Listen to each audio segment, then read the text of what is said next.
இன்னொன்னு சொல்றேன். ஒரு பெரிய விஷயமா சொல்றேன் பாருங்க. அண்ணாமலை அவர்களும், எடப்பாடி அவர்களும் இப்போ சேர்ற ஒண்ணா இருக்கிறாங்க, பிரச்சாரம் பண்ண போறாங்க, எல்லாம் பேச போறாங்க. பட் இவங்க விஷயத்துல வந்து இவங்க என்னைக்குமே விதிய ஃபாலோ பண்ணதில்ல. கேட்டாங்கன்னா தமிழ்நாடு அவுட் ஆஃப் கண்ட்ரோலும்பாங்க. உடனடியாக துரிதமா அதிகாரிகள் பார்த்துட்டு எடுத்து விட்டுருக்காங்க. நாரதர் மீடியா உணர்வாளர்களுக்கு வணக்கங்கள். நான் உங்கள் விஜய் சின்னசாமி. இன்று நம்முடன் இணைந்திருக்கிறார் துக்ளக் வாசகர் குழு கார்த்திகேயன் சுவாமி அவர்கள். வணக்கம் ஜி. வணக்கம். தேர்தல் தேதியானது அறிவிக்கப்பட்டு விட்டது. இந்த சமயத்தில் தமிழக முதல்வர் ஸ்டாலின் அவர்கள் கட்சி நிகழ்ச்சிக்கு கலந்து கொண்டார் என்பதற்காக, தேர்தல் நடத்தை விதிமுறைகளை மீறியதற்காக அவர் காரில் இருந்த தேசிய கொடியை நீக்கிவிட்டனர். இப்போது அவர் கட்சி கொடியை பொருத்தி கொண்டு சென்று கொண்டிருக்கிறார். இந்த செயலை நீங்க எப்படி பார்க்குறீங்க? இல்ல, இது ரொட்டீனா எல்லாருமே கடைபிடிக்கிறது தான். அந்த முடிஞ்சு போச்சு அப்படின்னாக்கா, அந்த அறிவிச்சாச்சுன்னா அதுக்கப்புறம் பண்ண மாட்டாங்க. மேபி தமிழக முதல்வர் அதை பத்தி கவனம் இல்லாம இருந்திருக்கலாம். அதுக்கு பிறகு அதிகாரிகள் போய் பார்த்து, ஏன்னா நம்ம முதல்வருக்கு யாருமே எதுவுமே, வன்னியரசு சமீபத்தில் ஒன்று சொன்னார், எதுவுமே தெரியாமல் முதல்வர் இருக்கிறாரு, அவருக்கு எதுவுமே விஷயங்கள் சொல்லப்படுவதில்லைன்னாரு. ஸோ அது மாதிரி இவருக்கு அந்த விஷயங்கள் சொல்லியிருக்க மாட்டாங்க. இல்ல பெரிய விஷயம் நம்மளை யார் கேட்க போறாங்க அப்படின்னு சொல்லிட்டு ஒரு அசால்ட்ல இருந்திருக்கலாம். அப்படிதான் பார்க்கணும். ஏன்னா இது வந்து ஒரு முடிஞ்சு காபந்து அரசா வந்துருச்சுன்னா அவங்க அந்த அரசாங்க கூடிய பயன்படுத்த மாட்டாங்க. கட்சி இதுக்கு போகும்போதெல்லாம் காபந்து அரசு இருந்தா கூட கட்சி இப்போ பிரச்சாரத்துக்கு போறாங்கன்னா அதெல்லாம் இருக்கக்கூடாது. கட்சி அந்த அரசு முத்திரையெல்லாம் இருக்கக்கூடாது அப்படிங்கிறது ஒரு விதி. பட் இவங்க விஷயத்துல வந்து இவங்க என்னைக்குமே விதியை ஃபாலோ பண்ணதில்லை. கேட்டாங்கன்னா தமிழ்நாடு அவுட் ஆஃப் கண்ட்ரோலும்பாங்க. ஸோ அந்த மாதிரி தான் எப்பவுமே இவங்க பண்றது. பட் இது வந்து கவனக்குறைவால் நடந்திருக்கலாம் மேபி. அது ஆனா உடனடியாக துரிதமா அதிகாரிகள் பார்த்துட்டு எடுத்து விட்டுருக்காங்க. அந்த விதத்துல கண்டிப்பா பாராட்டணும். இப்ப இதுக்கு மேலதான் அந்த அதிகாரிகள் பத்தி எல்லாம் இவங்க பேச ஆரம்பிப்பாங்க. அவர்களுக்கு பட்டம்லாம் கொடுப்பாங்க. இந்த மாதிரி மத்திய அரசோட கைக்கூலி என்னென்னமோ சொல்லுவாங்க. எப்படி இருந்தாலும் ஏன்னா ஒரே ஒரு என்ன சொல்றது, ஒரு இவங்களுடைய முன்னாள் அமைச்சர் ஒருத்தர் விசாரணைக்கு சாட்சியா வாங்கன்னு கூப்பிட்டதுக்கே இது மிகப்பெரிய சதி இருக்கு, எங்களை பாக்குறாங்க, நசுக்கிறாங்க, பிதுக்குறாங்கன்னு கத்துனவங்க. ஸோ இதுக்கும் ஏதாவது காரணம் சொல்றாங்க. பட் அது என்னை பொறுத்த மட்டும் அது நார்மலா நடக்கக்கூடிய ஒரு ரொட்டீன் ஒர்க் தான். சாணக்கியா ஆண்டு விழாவில் கலந்து கொண்ட எதிர்கட்சி தலைவர் எடப்பாடி பழனிசாமி அவர்கள் கிட்ட பாண்டே அவர்கள் கேள்வியை வைக்கிறார். உங்களுக்கும் அண்ணாமலைக்கும் என்ன பிரச்சனை அப்படின்னு கேட்கும்போது, எனக்கும் அவருக்கும் எந்த விதமான பிரச்சனையும் இல்லை, பத்திரிகையாளர்களுக்கும் மீடியாக்களுக்கும் தான் இந்த பிரச்சனை இருக்கு, எனக்கு அவருக்கு எந்த பிரச்சனையும் இல்லை அப்படின்னு சொல்லி இருக்கிறார். இதை நீங்க எப்படி பாக்குறீங்க? இல்ல, அதாவது ஒரு 2 நண்பர்கள் இருக்கிறோம், ஒன்னா பயணிக்கிறோம், டக்குன்னு ஏதோ ஒரு இடத்துல தடுக்கி விட்டுடுச்சு, இல்ல ஏதோ ஒரு விஷயத்துல முரண்பாடு வந்துருச்சு, ஒரு முரண்பாடு வந்துருச்சு 2 பேருக்குள்ள, இந்த வார்த்தைகள்ல தடுக்கி வராங்க அப்படின்னா அது வந்து மிகப்பெரிய ஒரு இடைவெளியா இவங்க தான் அதை கிரியேட் பண்றது. அவர் வந்து ஒரு விஷயம் சொன்னார், கருத்து சொன்னார் தலைவர்களை பற்றி, இதற்கு இவர் சொன்னார் எங்கள் தலைவர்களை பற்றி பேசுறாரு. அது அந்த இடத்தோட அந்த சாப்டர் முடிஞ்சிருச்சு. அடுத்த நகர்வு வரும்போது அது கொஞ்சம் வந்தது. நீங்க ரெண்டு இது விஷயம் இருக்கு இதுல. பிளவு அப்படிங்கிறது வந்து கல்லில் விழக்கூடிய பிளவுகள் இருக்கிறது. அதே மாதிரி தங்கத்தில் இருக்கக்கூடிய பிளவு இருக்கிறது. நீங்க வந்து உருகினா பொன்னில் விழுந்த அந்த பிளவு வந்து உருகினால் சேர்ந்து விடும், கல்லில் விழுந்தது சேராது. அந்த மாதிரி தான் ஆல்ரெடி இவங்க 21 இருந்தவங்க தான், 17 இருந்து பயணிச்சவங்க தான், அந்த ஆரம்பத்துல இருந்து இருந்தவங்க தான். எடப்பாடி அவர்கள் காலத்துல பாஜகவோட இணக்கமா இருந்தார், 21 பயணித்தார், 24 போது ஒரு சின்ன முரண் வந்து சென்றார்கள். இப்போ திரு அண்ணாமலை அவர்களுக்கும் எடப்பாடி அவர்களுக்கும் ஒரு மிகப்பெரிய கருத்து வேறுபாடு, சண்டை, யுத்தம் எல்லாம் கிடையாது. வைகோ அவர்கள் வந்து கலைஞரை எவ்வளவு கீழ்த்தரமாக பேசினார். அவர் அங்க போய் திரு ஸ்டாலின் அவர்களுடைய வேட்டியில காப்பி குடிச்சுன்னா தொடச்சிக்கிட்டு இருக்காரு. திருமா அவர்கள் 2004 கட்டுரை எழுதி ஈவே ராமசாமி என்ன அப்படின்ற அளவுல எழுதினாங்க. எங்களை வந்து ஜாதி கட்சியா பாக்குறது திமுக எல்லாம் சொன்னாங்க. இப்ப அங்கேயே ஒன்னாதான் இருக்காங்க. என்ன ஆச்சு அப்போ? அதெல்லாம் மிகப்பெரிய முரண். அதை இவங்க வெளியில காட்டாம இருக்கிறதுக்கு இவங்களுக்குள்ள நடந்த ஒரு சம்பவத்தை எடுத்து இன்னி வரைக்கும் குத்தி கிளறிக்கிட்டு இருக்கிறாங்க. எடப்பாடி அவர் திறமையா கையாண்டு இருக்காரு.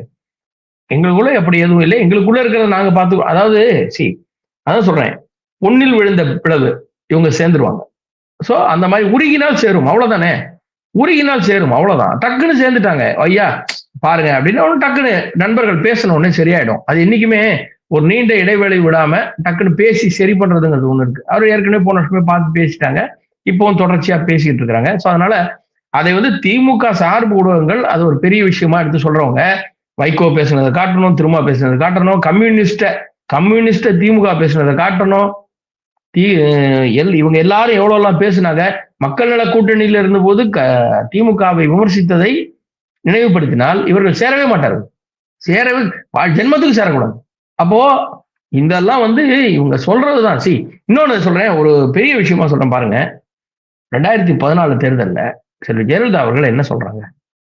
லேடியா மோடியா, இதான் அந்த இதுவே அன்னைக்கு தலைப்பே அதான், லேடியா மோடியான்னு தான். அது எவ்வளவு பெரிய வார்த்தை. நானா மோடியா பாத்துருவோம் அப்படின்ற ஒரு மிகப்பெரிய ஒரு வார்த்தை.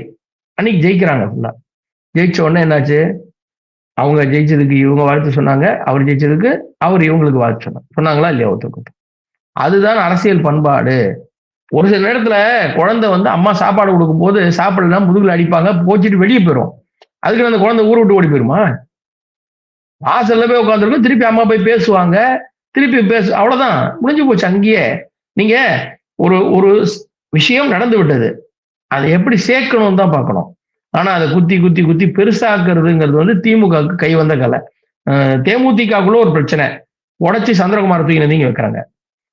வைகோ அவர்களுடைய மகன் வந்து எங்களுக்கு கூடுதல் சீட்டு வேணும்னு கேட்போம், நாங்க சொந்த சின்னம்லாம் நிப்போம்லாம் பேச ஆரம்பிக்கிறாரு. டக்குன்னு மலை சத்யா விட்டு கட்சியை உடைச்சி மலை சத்யாவை இங்கே வச்சுக்கிறாங்க. ஏற்கனவே அந்த நேஷனல் சமூகத்தை இங்கேதான் இருந்தாரு, இப்பதான் வெளியிட்டாரு. அப்போ இவங்களுடைய பாணி அது. தன்னை எதிர்த்து பேசினா உடனே பண்றது. மூப்பனார் அவர்களோடு முரண்பட்டு சிதம்பரம் அவர்கள் தனியா ஒரு இயக்கம் போவார். என்ன ரங்கநாதன் பாரு, ரங்கநாதன் எங்க இருக்காரு? சிதம்பரம் எங்க இருக்காரு? எல்லாம் இங்கதானே இருக்காங்க. எந்த இதுக்கு போனாங்க? அவங்க எல்லாம் கட்சி ஆரம்பிச்சு இங்க வந்தாங்க, திருப்பி இப்போ காங்கிரஸ்க்கே திரும்பி போயிட்டாரு. அப்ப அவர் காங்கிரஸ் திட்டும் போது அதெல்லாம் இங்க வந்து அரசியல்ல எல்லாரும் ஒரு நேரத்தில் முரண்பட்டு பேசுவார்கள். மீண்டும் இப்போ ஒண்ணு இல்லை, இவ்வளவு எல்லாம் இவங்க திட்டினாங்களே, இந்த தேமுதிக எவ்வளவு பேசுச்சு திமுக, அந்த முரணை ஏன் யாரும் கேட்பதில்லை? எவ்வளவு ரொம்ப திருமதி பிரேமலதா அவர்களை சிவாஜி கிருஷ்ணமூர்த்தி மாதிரியான ஆட்கள் கீழ்த்தரமாக விமர்சித்ததை கூட இன்று பொருட்படுத்தாமல் போய் கூட்டணியில் ஒண்ணு சேர்ந்தீங்களே அப்படின்னு கேட்கல யாருமே. இந்த கேள்வி மட்டும் வருது மறுபடியும் அண்ணாமலை எடப்பாடி, அண்ணாமலை எடப்பாடி ஏன் தொடருது? ஏன்னா அது அவங்களுக்கு சேர்ந்துட்டா கஷ்டம்.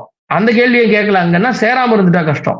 தங்கூட ஒரு 25 கட்சி கூட்டணி வச்சு கணக்காட்டினாதான் பெருசா இருக்கிற மாதிரி ஒரு மாயை உண்டு பண்ண முடியும்னு அவங்க பண்றாங்க. ஆனா இது வந்து இயற்கையா இருந்தது. 98லயே ஒரு பாட்டு இருந்திருக்கு, மதிமுகவுக்கே ஒரு பாட்டு போட்டாங்க. இன்னும் சொல்ல போனா அப்போ மதிமுக ஒரு கொடியில் பூத்த இருமலர்லாம் சொன்னாங்க. அடுத்த எலெக்ஷன்லயே திட்டிட்டு இருந்தாரு. 99 அந்த பக்கம் போயிட்டாரு. அப்போ இது வந்து அரசியல்ல நடக்கக்கூடியது. முரண்பாடு இருக்கு, உடனே பேசிக்கிறாங்க, சேர்றாங்கலாம் வேற. ஒரு எலெக்ஷன்ல கூட்டணிக்கு சேரல, அடுத்த எலெக்ஷன் சேர்ந்துட்டாங்களே. இப்ப 2013 தேர்தலும் போது அந்த ஒரு பிரிவு காலகட்டம் திமுக காங்கிரஸ் 14 எவ்வளவு பேசியிருப்பாங்க. இவங்க விட்டு வந்தது எங்களுக்கு எவ்வளவு சந்தோஷம், பட்டாசு வெடிச்சு கொண்டாடுனாங்களா இல்லையா? சத்தியம் செய்து சொல்கிறேன் நீங்க அவர்களோட போமாட்டேன்னு ஸ்டாலின் சொன்னார்ல, அந்த வார்த்தையெல்லாம் நீ திரும்பி போட்டு நீங்க ஏன் அப்புறம் காங்கிரஸ் கூட போனீங்கன்னு கேட்கணும்ல. நீங்க இன்னி வரைக்கும் நீங்க வரலாறு எடுத்து பாருங்க, அவங்கள்ட்ட அந்த கேள்வியே கேட்க மாட்டாங்க.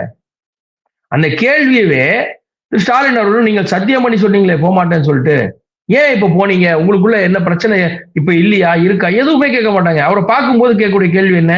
நீங்க இளமையா இருக்கிற ரகசியம் என்ன? நீங்க டெய்லி வாக்கிங் போவீங்களா? நீங்க என்ன சாப்பிடுவீங்க? என்ன பாட்டு கேட்பீங்க? என்ன படம்? இதுவா கேள்வி? நீங்கள் அரசியல்வாதியிடம் அரசியலை மையப்படுத்தி இந்த மாதிரி கேள்வி நாம கேட்ட கேள்வியெல்லாம் கேட்கறதே கிடையாது. இதே எடப்பாடி அவர்களை பார்த்தால், அண்ணாமலை அவர்களை பார்த்தால், ஒரு முழு நேர அரசியல்வாதியிடம் ஒரு என்ன கேள்வி கேட்கணும்னு ஒரு மாசம் உட்கார்ந்து ப்ரிப்பேர் பண்ண கேள்வித்தாள் மாதிரி எடுத்துட்டு வந்து கேட்கறீங்கல்ல. அப்ப அவங்கள்ட்ட அந்த கேள்வி போனோம்ல. அதேதான் இந்த சம்பவமும். அண்ணாமலை அவர்களும் எடப்பாடி அவர்களும் இப்போ சேர்ற ஒன்னா இருக்கிறாங்க, பிரச்சாரம் பண்ண போறாங்க, எல்லாம் பேச போறாங்க. அது ஆல்ரெடி முடிஞ்சு போனது அவங்களுக்குள்ள. உங்களுடைய பொன்னான நேரத்தை ஒதுக்கி பல தகவல்களை நாரதர் மீடியாவுடன் பகிர்ந்து கொண்டதற்கு மிக்க நன்றிகள் ஜி. நன்றி.